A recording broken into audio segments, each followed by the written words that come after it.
আসলে এটা প্রকৃতপক্ষে বিজয় নয়। আজকে যদি এই ভারতবর্ষ প্রকৃতপক্ষে মুসলমানরা বিজয় করতে পারত, আজকে যদি লাল কেল্লার মধ্যে যদি আজকে কালিমার পতাকা উড্ডয়ন হতো, তাহলে মুসলমানদের সেখানে নির্যাতন করতে পারত না। কিন্তু ভারতবর্ষকে এটাও মনে রাখতে হবে, এই ভারতবর্ষ যেভাবে মুসলমানরা বিজয় অর্জন করে নিয়ে আসছে, ঠিক একটা সময় আসবে দিল্লির লাল কেল্লা ইসলামের পতাকা উড্ডয়ন হবে। কথা বলেন ঠিক কিনা?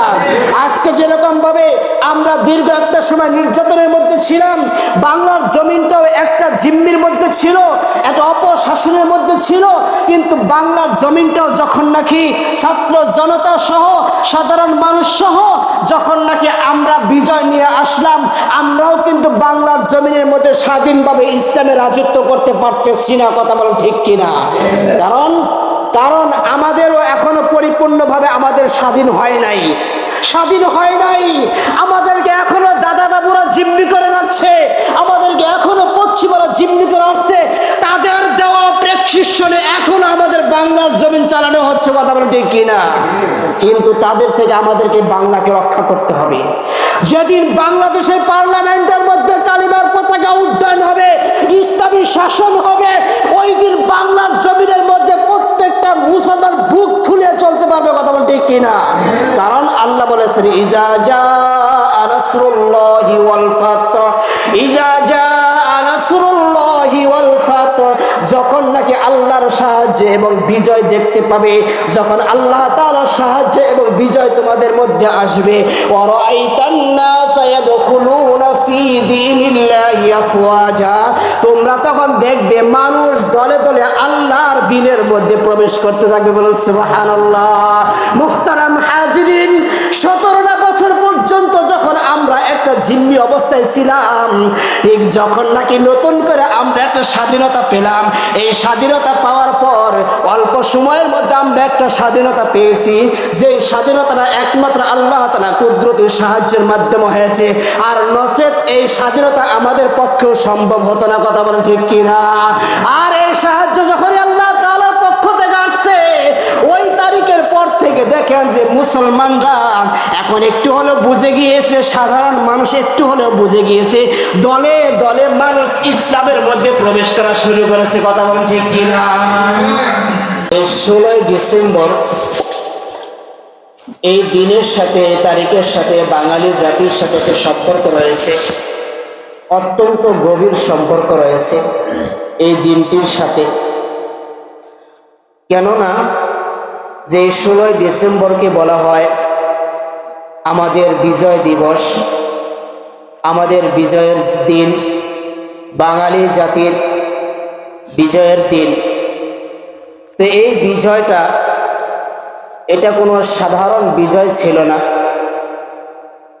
দীর্ঘ একটা সময় 9টি মাস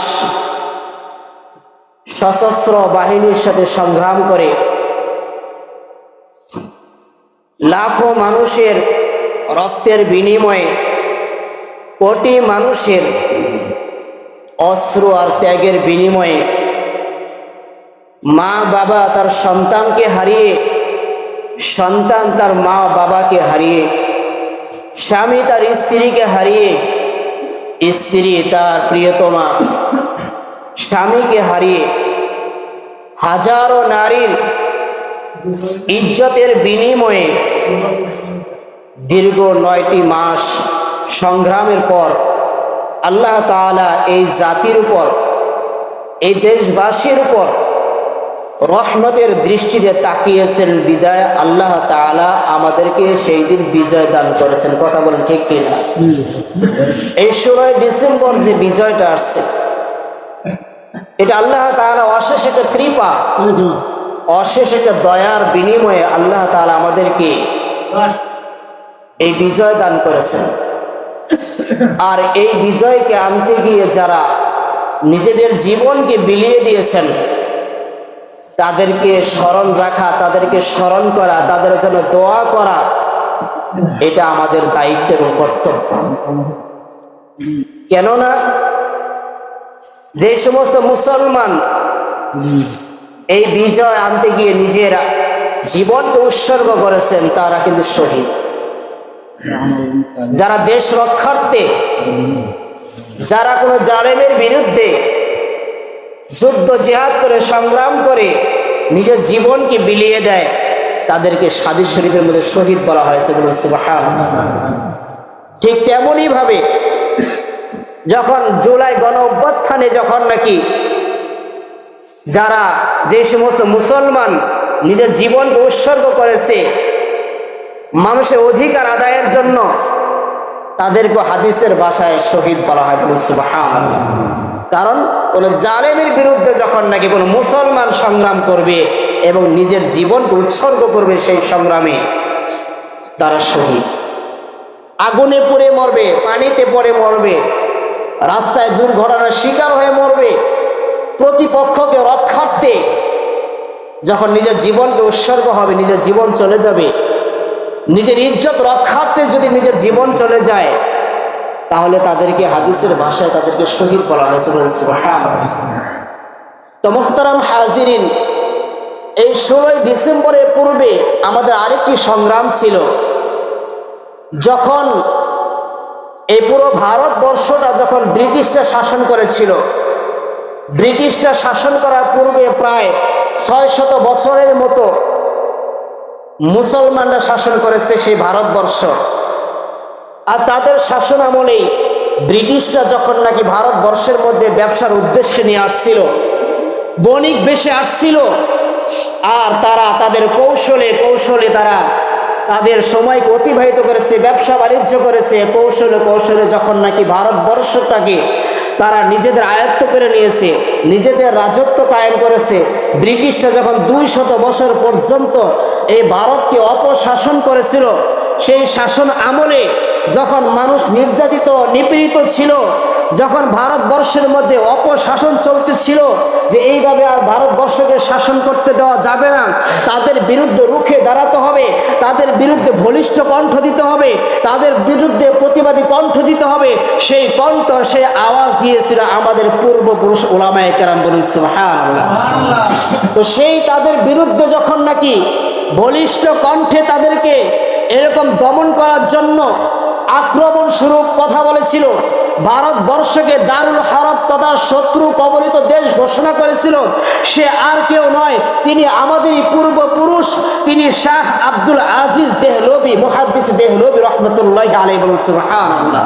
মুহতারাম হাজিরিন, যখন এই ভারতবর্ষের মধ্যে শত্রু কবলিত দেশ ঘোষণা করলেন শাহ আব্দুল আজিজ মুহাদ্দিস দেহলভী রহমতুল্লাহি আলাইহি, তার একটি গর্জনে, তার একটি আওয়াজে পুরা ভারতবর্ষের মধ্যে একটা দাবানলে ছেয়ে গিয়েছিল। ঠিক সেই মুহূর্তে হিন্দু মুসলিম সকলে ঐক্যবদ্ধ হয়ে সেই লড়াইয়ের মধ্যে, সেই সংগ্রামের মধ্যে ঝাঁপিয়ে পড়েছিলেন। আর সেই সংগ্রামের মধ্যে যারা শাহাদাত বরণ করেছিলেন, সর্বপ্রথম কালাকাটার ময়দানে আমাদের পূর্বপুরুষ তারা জীবন দিয়েছিলেন। হযরত মাওলানা আহমদ রহমতুল শহীদ রহমতুল্লাহি আলাইহি সেখানে জীবন বালাকটের ময়দানে জীবন দিয়েছিলেন। আমাদের পূর্বপুরুষ হযরত মাওলানা ইসমাইল শহীদ রহমতুল্লাহি আলাইহি সেখানে জীবন দিয়েছিলেন। বলে সুবহানাল্লাহ। মুহতারাম হাজিরিন, সেই ধারাবাহিকতায় শামিলির ময়দানে সেখানেও জীবন দিয়েছিলেন প্রথম কে? দেখা যায় আমাদের পূর্বপুরুষ হযরত মাওলানা জামিন রহমতুল্লাহি আলাইহি শহীদ সহ আরো অনেক মর্দে মুজাহিদ, বীর মুজাহিদগুলি সেখানে জীবন দিয়েছিলেন এই ভারতবর্ষকে রক্ষা করার জন্য, তাদের থেকে ব্রিটিশ শাসকদের হাত থেকে এই ভারতবর্ষকে রক্ষা করার জন্য। ঠিক তারই ধারাবাহিকতায় সেই পথ ধরে 1857 সালে সিপাহী আন্দোলন শুরু হয়, রেশমি রুমাল আন্দোলন শুরু হয়, সেখানে এরকমভাবে খেলাফতে আন্দোলন শুরু হয়, সেখানে এরকম অসহযোগ আন্দোলন শুরু হয়। যে আন্দোলনের ধারাবাহিকতায়, সেই আন্দোলনের ধারাবাহিকতায় সেখানে কি হয়েছিল, সেখানে আন্দামান মালদ্বীপ, সেখানে মাল্টা মালদ্বীপে সেখানেও দেখা যায় যারা নির্যাতিত হয়েছে, নির্বাসিতভাবে তারা জীবনযাপন করেছিল, সেখানেও খুঁজে দেখা যায় আমাদের পূর্বপুরুষ সেখানেও কি করেছে, এরকমভাবে মাল্টা কারাগারে তখন তারা নির্বাসিতভাবে নির্যাতিতভাবে জীবনযাপন করেছিল। সাইকুল হিন্দ মাহমুদুল হাসান দেওবন্দি রহমতুল্লাহি আলাইহি, হুসাইন আহমদ মাদানী রহমতুল্লাহি আলাইহি, হযরত মাওলানা ফজলে হক এরকম খায়রাবাদী রহমতুল্লাহ আলাইহি সহ আরো হাজারো মানুষ সেই স্থানে তারা নির্যাতিতভাবে নিপীড়িতভাবে তারা সেখানে কারাগারে বন্দী অবস্থায় ছিল। কিসের জন্য? ব্রিটিশদের থেকে, ইংরেজদের থেকে এই ভারতবর্ষকে রক্ষা করার জন্য। মুহতারাম হাজিরিন, দীর্ঘ 100 বছর পর্যন্ত প্রায় লড়াই করার পর, সংগ্রাম করার পর যখন নাকি ভারতকে এরকমভাবে ব্রিটিশদের হাত থেকে রক্ষা করে নিজেদের হাতে সোনার হরিণটা চলে আসবে, তখন আরেকটি দ্বন্দ্ব শুরু হয়ে গিয়েছিল। কোন দ্বন্দ্ব? যেটা হলো কি, বাঙালি জাতি অর্থাৎ মুসলমানরা চায় যে আমাদের জন্য এরকমভাবে আলাদাভাবে মাতৃভূমি হোক, এবং হিন্দুরা চায় যে না, আলাদাভাবে আমাদের জন্য মাতৃভূমি হোক। সেখানে একটা দাঙ্গা তৈরি হয়। কি হলো? একটা হলো হিন্দুস্তান আর একটা হলো পাকিস্তান। কিন্তু দুঃখের বিষয় হলো এটা, যে পরিতাপের বিষয় হলো এটা, যে 16ই ডিসেম্বরে বিজয় আনার আগেই যে ব্রিটিশদের থেকে যারা বিজয় নিয়েছিলেন ভারতবর্ষকে, সেখানে ভূমিকা ছিল একমাত্র উলামায়ে কেরাম, মুসলমানদের ভূমিকা বেশি ছিল।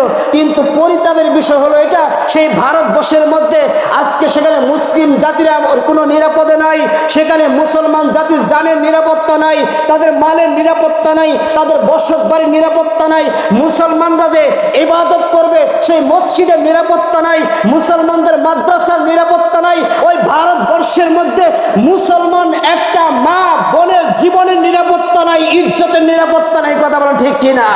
ওই ভারতবর্ষরা আজকে মুসলমানদের সাথে পুরোটাই গাদ্দারি করতেছে, পুরোটাই গাদ্দারি করতেছে। কিন্তু আমরা কিছু নাগরিক আছি, আমরা কিছু মুসলমান আছি, তাদের নামে আবার তাসবিহ গুনি, তাসবিহ জপি, এরকম মুসলমান আছে না নাই? তারা যেভাবে আমাদের উপর নির্যাতন চালাচ্ছে, তাদের উচিত ছিল, তারা যদি আজকে বিবেকবান হতো, ভারতের প্রত্যেকটা মুসলমানকে তারা বুকে আগলে নিয়ে রাখতো। কথা বলেন ঠিক কিনা? কিন্তু গোমূত্র খাওয়া বাহিনীর কোনো আকল নাই। আজকে আমরা তাদেরকে বুকে আঁকলে রাখি, আজকে আমরা তাদেরকে রাস্তাঘাটে সম্মান স্বরূপ তাদেরকে কথা বলি, তাদেরকে আমরা যথেষ্ট সম্মানের দৃষ্টিতে, মায়ার দৃষ্টিতে দেখি। কিন্তু হিন্দু জাতি কিন্তু মুসলমানদেরকে সেই মায়ার দৃষ্টিতে দেখে না। তো মুহতারাম হাজিরিন, আমি আপনাদের কাছে যেই কথাটা বলতেছিলাম, আজকে দেখেন ভারতে একটা বাবরি মসজিদ যখন শহীদ করেছে, আরেকটা বাবরি মসজিদ যখন নিজের জীবনকে উৎসর্গ করার বিনিময় দিয়ে হলেও প্রতিজ্ঞা করেছে যে একটা বাবরি মসজিদ করব, সেখানে কাজ চলতেছে, কোটি কোটি টাকা জমা হইতেছে। কিন্তু যারা আজকে সাপোর্ট করেছিল ওই ভারতের বাবরি মসজিদকে আবার নতুন করে বানানোর জন্য, গতকালকে দেখা যায় সেখানে এই হিন্দুত্ববাদীরা তারা প্রায় 150 মুসলমানের ঘরকে আগুন দিয়ে জ্বালিয়ে দিয়েছে। বলে নাউজুবিল্লাহ। এই হলো হিন্দু জাতি। তারা কোনোদিন মুসলমানদের বন্ধু হতে পারে না, যতই আপনি বন্ধুত্ব দেখান না কেন, কিন্তু হিন্দু জাতি কোনোদিন আপনার সাথে বন্ধুত্ব দেখাবে না। আজকে হিন্দুদের কাছে মুসলমান জিম্মি হয়ে থাকে, আজকে হিন্দুদের কাছে মুসলমান আজকে নিরাপদ নাই। তারা এরকম ভাবে দেখা যায় সবসময় আতঙ্কের মধ্যে থাকে। ইসকনের সাথে আজকে মুসলমান আতঙ্ক হয়ে থাকে। মসজিদের ইমাম সাহেব মসজিদের মধ্যে বয়ান করে বের হয়ে যেতে পারে না, ইসকন তাদেরকে জিম্মি করে নিয়ে উঠায় নিয়ে যায়। এই হলো হিন্দু জাতি। মুহতারাম হাজিরিন, আমি বলতেছিলাম 16ই ডিসেম্বরের বিজয়ের কথা, যে আমাদের যে এই বিজয়টা আসছে, এটা আমাদের রক্তের বিনিময় আসছে, এটা আমাদের জানের বিনিময় আসছে, জীবনের বিনিময় আসছে, এটাও আমাদের মা বোনদের ইজ্জতের বিনিময় আসছে। আমাদের উচিত তাদেরকে শ্রদ্ধার সাথে স্মরণ করা, আমাদের উচিত তাদেরকে কোরআন খতম দিয়ে তাদের জন্য এরকম দোয়া করা। কিন্তু আজকে আমরা সেই জায়গাটার মধ্যে কি করি? আমরা আজকে অপসাংস্কৃতিক দিয়ে গান বাদ্যর মাধ্যমে তাদেরকে স্মরণ করি। কথা বলেন ঠিক কিনা? এখন আমার আপনার বাবা মারা গেল, দাদা দাদি নানানের মারা গেল, মা মারা গেল, এখন তাদের জন্য আমরা দোয়া করব কিভাবে? তাদেরকে স্মরণ করব গানের মাধ্যমে, বিভিন্ন অপসংস্কৃতির মাধ্যমে। এটা কি আমরা কেউ মেনে নিতে পারবো? না, পারবো না। তাহলে আমাদেরকে যারা রাস্তা দেখিয়েছে, আমাদেরকে স্বাধীনভাবে চলার সুযোগ দিয়েছে, আমাদেরকে যারা বুক ফুলে চলার মতো সুযোগ দিয়েছে, যাদের বিনিময়, রক্তের বিনিময় এই বাংলার জমিনের মধ্যে এতগুলো মসজিদ হয়েছে, মাদ্রাসা হয়েছে, যেটা পাকিস্তান থাকাকালীন হয়েছিল না, কিন্তু আজকে তাদেরকে আমরা কেন গানের মাধ্যমে স্মরণ করি? এই গুনার দায়িত্ব বা ভারের বোঝাটা আমাদেরও বহন করতে হবে। যদি আমরা এই গানের সাথে আমরা জড়িত হই, এই গুনার দায়িত্বটা আমাদেরকে বহন করতে হবে। আমরা তাদের জন্য দোয়া করলে তাদের জান্নাতের মাকাম উঁচু হবে, আমরা তাদের জন্য দোয়া না করলে তাদের কিন্তু আল্লাহ তাআলা জাহান্নামের দিকে দিবেন না, কারণ তারা দেশ রক্ষার্থে জীবন দিয়েছে। হাদিস শরীফ বলছে তারা শহীদ হয়েছে। তো শহীদের জায়গা জান্নাত না জাহান্নাম? মুহতারাম হাজিরিন, আমরা যেই বিজয় দেখেছি আসলে এটা প্রকৃতপক্ষে বিজয় নয়। আজকে যদি এই ভারতবর্ষ প্রকৃতপক্ষে মুসলমানরা বিজয় করতে পারত, আজকে যদি লাল কেল্লার মধ্যে যদি আজকে কালিমার পতাকা উড্ডয়ন হতো, তাহলে মুসলমানদের সেখানে নির্যাতন করতে পারতো না। কিন্তু ভারতবর্ষকে এটাও মনে রাখতে হবে, এই ভারতবর্ষ যেভাবে মুসলমানরা বিজয় অর্জন করে নিয়ে আসছে, ঠিক একটা সময় আসবে দিল্লির লাল কেল্লা ইসলামের পতাকা উড্ডয়ন হবে। কথা বলেন ঠিক কিনা? আজকে যেরকম ভাবে আমরা দীর্ঘ একটা সময় নির্যাতনের মধ্যে ছিলাম, বাংলার জমিনটাও একটা জিম্মির মধ্যে ছিল, একটা অপশাসনের মধ্যে ছিল, কিন্তু বাংলার জমিনটাও যখন নাকি ছাত্র জনতা সহ সাধারণ মানুষ সহ যখন নাকি আমরা বিজয় নিয়ে আসলাম, আমরাও কিন্তু বাংলার জমিনের মধ্যে স্বাধীনভাবে ইসলামের রাজত্ব করতে পারতেছি না। কথা বলেন ঠিক কিনা? কারণ আমাদেরও এখনো পরিপূর্ণভাবে আমাদের স্বাধীন হয় নাই, স্বাধীন হয় নাই। আমাদেরকে এখনো দাদা বাবুরা জিম্মি করে রাখছে, আমাদেরকে এখনো পশ্চিমারা জিম্মি করে আসছে। তাদের দেওয়া প্রেসক্রিপশনে এখনো আমাদের বাংলার জমিন চালানো হচ্ছে। কথা বলেন ঠিক কিনা? কিন্তু তাদের থেকে আমাদেরকে বাংলাকে রক্ষা করতে হবে। যেদিন বাংলাদেশের পার্লামেন্টের মধ্যে কালিমার পতাকা উড্ডয়ন হবে, ইসলামী শাসন হবে, ওই দিন বাংলার জমিনের মধ্যে প্রত্যেকটা মুসলমান বুক ফুলিয়ে চলতে পারবে। কথা বলেন ঠিক কিনা? কারণ আল্লাহ বলেছেন, ইজা জাআ নাসরুল্লাহি ওয়াল ফাতহ, ইজা জাআ নাসরুল্লাহি ওয়াল ফাতহ, যখন নাকি আল্লাহর সাহায্য এবং বিজয় দেখতে পাবে, যখন আল্লাহ তাআলার সাহায্য এবং বিজয় তোমাদের মধ্যে আসবে, ওয়া রাআইতান নাসা ইয়াদখুলুনা ফি দীনিল্লাহি আফওয়াজা, তোমরা তখন দেখবে মানুষ দলে দলে আল্লাহর দ্বীনের মধ্যে প্রবেশ করতে থাকবে। বলুন সুবহানাল্লাহ। মুহতারাম হাজিরিন, 17টা বছর পর্যন্ত যখন আমরা একটা জিম্মি অবস্থায় ছিলাম, ঠিক যখন নাকি নতুন করে আমরা একটা স্বাধীনতা পেলাম, এই স্বাধীনতা পাওয়ার পর অল্প সময়ের মধ্যে আমরা একটা স্বাধীনতা পেয়েছি, যে স্বাধীনতাটা একমাত্র আল্লাহ তাআলা কুদরতের সাহায্যের মাধ্যমে হয়েছে, আর নচেত এই স্বাধীনতা আমাদের পক্ষেও সম্ভব হতো না। কথা বলেন ঠিক কিনা? আর এই সাহায্য যখন আল্লাহ তাআলার পক্ষ থেকে আসছে, ওই তারিখের পর থেকে দেখেন যে মুসলমানরা এখন একটু হলেও বুঝে গিয়েছে, সাধারণ মানুষ একটু হলেও বুঝে গিয়েছে, দলে দলে মানুষ ইসলামের মধ্যে প্রবেশ করা শুরু করেছে। কথা বলেন ঠিক কিনা? আল্লাহ তাআলা বলতেছেন, বিহামদি রাব্বিক ফাসাব্বিহ বিহামদি রাব্বিক, আল্লাহর সাহায্য আসছে, দলে দলে মানুষ এরকম ভাবে ইসলামের মধ্যে প্রবেশ করেছে। ফাসাব্বিহ বিহামদি রাব্বিক, তাহলে তোমাদের কাজ হলো এখন গর্ব নয়, অহংকার নয়, এখন আল্লাহ তাআলার পবিত্র বর্ণনা করা। বলুন সুবহানাল্লাহ। ওয়াস্তাগফির, এখন তোমাদের কাজ হলো তোমরা আল্লাহর কাছে ক্ষমা প্রার্থনা করবে। ইন্নাহু কানা তাওয়াবা, নিশ্চয় আল্লাহ তাআলা ক্ষমাকারী, ক্ষমাশীল। বলুন সুবহানাল্লাহ। মুহতারাম হাজির, আল্লাহ বলতেছেন, যখন ইসলামের মধ্যে দলে দলে মানুষ প্রবেশ করবে তখন তোমরা আল্লাহর প্রশংসা করবা। কিন্তু আজকে দেখা যায় কেউ কেউ জেনে হোক না জেনে হোক, বুঝে হোক না বুঝে হোক, এরকম ভাবে বক্তৃতা বসে যে আমরা এখন সুযোগ এসেছে আমাদের, আমরা কেউ বলে যে আমরা 52 বছরের প্রতিশোধ নিব, আবার কেউ বলে আমরা 17 বছরের প্রতিশোধ নিব। ও মুসলমান মনে রেখো, আল্লাহ প্রতিশোধ নিতে বলেন নাই, আল্লাহ বলছেন তোমরা আমি রবের শুকরিয়া আদায় করতে থাকো। কথা বলেন ঠিক কিনা? আল্লাহ চাইছেন তোমরা আমার শুকরিয়া আদায় করো, কিন্তু আমরা উল্টা হয়ে গেছি, আমরা প্রতিহিংসা করতেছি। কি ভাই? প্রতিহিংসা করতেছি না? ভাই ভাইয়ের সাথে হিংসা করতেছি, পরিবারের মধ্যে হিংসা করতেছি, এরকম প্রতিবেশীর সাথে হিংসা করতেছি। এবার বলেন তো, আমরা যে কোনো দল করতে পারি, কোনো দলের মধ্যে সমস্যা নাই, কোনো কিছুই নাই, কিন্তু আমাকে একটা জায়গায় অটল থাকতে হবে যে আমি যাই করি না কেন আমাকে ঈমানটাকে ঠিক রাখতে হবে। কথা বলেন ঠিক কিনা?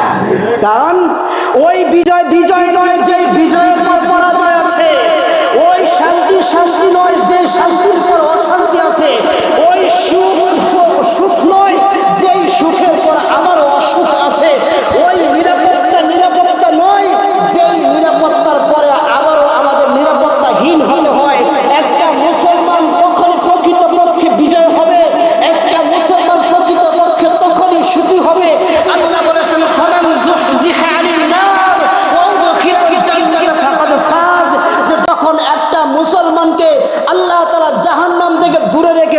জান্নাতে প্রবেশ করাবেন। সুবহানাল্লাহ। ওটাই হলো প্রকৃতপক্ষে সুখ, ওটাই হলো প্রকৃতপক্ষে বিজয়, ওটাই হলো প্রকৃতপক্ষে শান্তি। কারণ আল্লাহ তাআলা পবিত্র কোরআনের মধ্যে বলতেছেন, লা ইয়ামাসসুনা ফিহা নাসাবুন ওয়া লা ইয়ামাসসুনা ফিহা লুগুব।